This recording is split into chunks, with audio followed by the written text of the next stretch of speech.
ரஜினிகாந்த் அவர்களுடைய கூலி திரைப்படத்துடைய ஆடியோ லான்ச்ல நம்ம நாகார்ஜுனா அவர்களுடைய ஸ்பீச் அப்படி மிரட்டிட்டாருன்னு சொல்லலாம். அதாவது சின்னதா ரெண்டு மூணு வார்த்தை அவ்வளவுதான், அதிலே அலற விட்டுட்டாரு எல்லாரையுமேட்டு.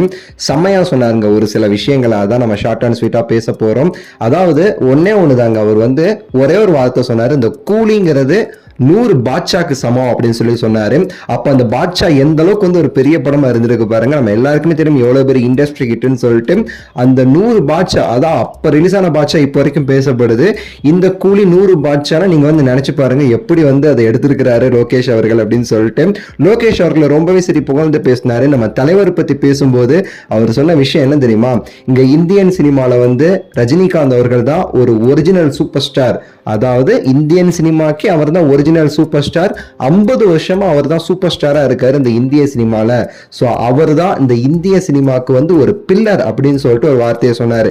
த pillar of Indian cinema is superstar Rajinikanth அவர்கள். ஹி இஸ் த ஓஜி, அதாவது original superstar of Indian cinema. அதாவது 50 வருஷமா ஒரிஜினல் சூப்பர் ஸ்டாரா இருக்காரு. என்ன ஒரு எலிவேஷன், எப்படி தூக்கி வச்சு பேசுறாரு பாருங்க. ஒரு தமிழ் நடிகர்கள் அவரோட சூப்பர் ஸ்டாரை நம்ம பேச மாட்டிருக்கானுங்க. ஆனா தெலுங்குல உள்ள ஒரு ஸ்டார் அவர் எந்த அளவுக்கு பேசுறாரு பாருங்க. அதான் நம்ம தலைவருடைய முக்கியத்துவம் நான் சொல்லுவேன். சோ இந்த மாதிரி பேசியிருக்காருங்க நம்ம நாகார்ஜுனா அவர்கள். ஸோ இந்த கூலியோடைய இந்த ட்ரெய்லர் ரிலீஸ் ஆனதுக்கு அப்புறமா எங்கேயோ போயிடுச்சு. இவங்க ஸ்பீச் எல்லாம் ஒரு பக்கம் போகுது, தலைவர் ஸ்பீச் ஒரு பக்கம். இந்த ட்ரெய்லர் பார்த்தீங்க, என்ன ஒரு ட்ரெய்லர், அதை நீங்கள் பார்த்துருப்பீங்க. அப்படி படத்துடைய ஹைப்பை எங்கேயோ எடுத்துட்டு போயிடுச்சு அப்படின்னு நம்ம சொல்லலாம். ஆடியோ லான்ச் களை கட்டிடுச்சு அப்படியேட்டு. ஒவ்வொருத்தவங்களுடைய ஸ்பீச்சுக்கும் தலைவருடைய இதுக்கும் தலைவர் ரியாக்ஷனுக்கும் அப்படி அதிருது ஸ்பீச்சை கேட்கும் போதெல்லான்ட்டு. வெறித்தனாங்க. ஆனால் சன் பிக்சர்ஸ் தரமான ஒரு சம்பவம், சூப்பராக வெறித்தனமாக பண்ணியிருக்காங்கன்னு நான் சொல்லுவேன்னா அது இந்த கூலியோடைய ஆடியோ லான்ச் அவங்க பண்ணது தான். கண்டிப்பாக ஜெயிலருக்கு சூப்பராக பண்ணாங்க. அதை விட ஒரு 10 மடங்கு மேலே அந்த கூலிக்கு பண்ணியிருக்காங்கன்னு நம்ம சொல்லியே ஆகணும், அவங்கள நம்ம பாராட்டியே ஆகணும்.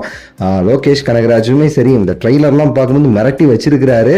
ஸோ நிறைய சம்பவங்கள் இதுக்கு அடுத்தடுத்து இருக்குது. தொடர்ந்து நம்ம பார்க்கலாம். இந்த வீடியோ லைக் பண்ணி ஷேர் பண்ணி சப்ஸ்கிரைப் பண்ணுங்க. அடுத்த வீடியோக்கு வெயிட் பண்ணுங்க. நன்றி, வணக்கம், மகிழ்ச்சி.